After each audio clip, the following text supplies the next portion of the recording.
روح کیا ہے؟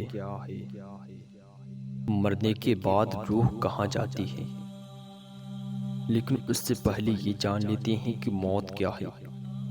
موت یہ ہے کہ روح بدن سے نکل جاتی ہے، لیکن نکل کر روح مٹ نہیں جاتی بلکہ عالمی برزخ میں رہتی ہے۔ عالمی برزخ یہ دنیا اور آخرت کے بیچ ایک اور عالم ہے، جہاں مرنے کے بعد سے قیامت تک تمام جن اور انسان کی روحوں کو اپنے درجے کے حساب سے رہنا پڑتا ہے۔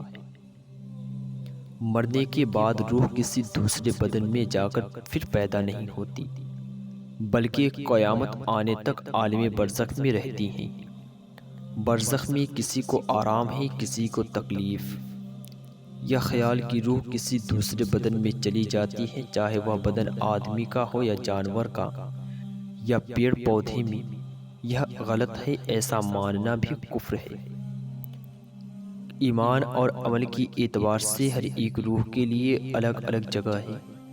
قیامت آنے تک وہیں رہیں گی۔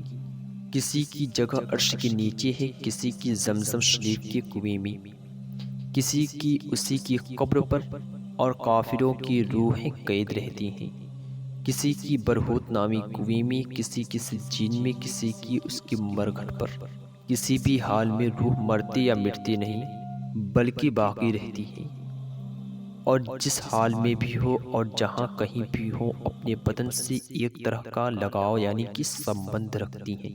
بدن کی تکلیف سے اسے بھی تکلیف ہوتی ہے، اور بدن کے آرام سے اسے بھی آرام ملتا ہے۔ جو کوئی قبر پر آئے اسے دیکھتی اور پہچانتی ہیں، اس کی بات سنتی ہیں۔ اور مسلمان کی روح کے بارے میں حدیث شریف میں آیا ہے کہ جب مسلمان مر جاتا ہے تو اس کے راستے کھول دیے جاتے ہیں، جہاں چاہے جائے۔ حضرت شاہ عبد العزیز صاحب لکھتے ہیں کہ روح کے لیے کوئی جگہ دور یا پاس نہیں، بلکہ سب جگہ برابر ہے۔ جو یہ مانے کہ مرنے کے بعد روح مٹ جاتی ہے، وہ بد مذہب ہے۔ مردہ بولتا بھی ہے، مگر اس کی بولی عام انسان اور جن کے علاوہ حیوان وغیرہ سنتے ہیں۔ دفن کے بعد قبر مردے کو دباتی ہے، مومن کو اس طرح جیسے ماں بچے کو، اور کافر کو اس طرح کی ادھر کی پسلیاں ادھر ہو جاتی ہیں۔ جب لوگ دفنا کر لوٹتے ہیں تو مردہ ان کے جوتوں کی آواز سنتا ہے۔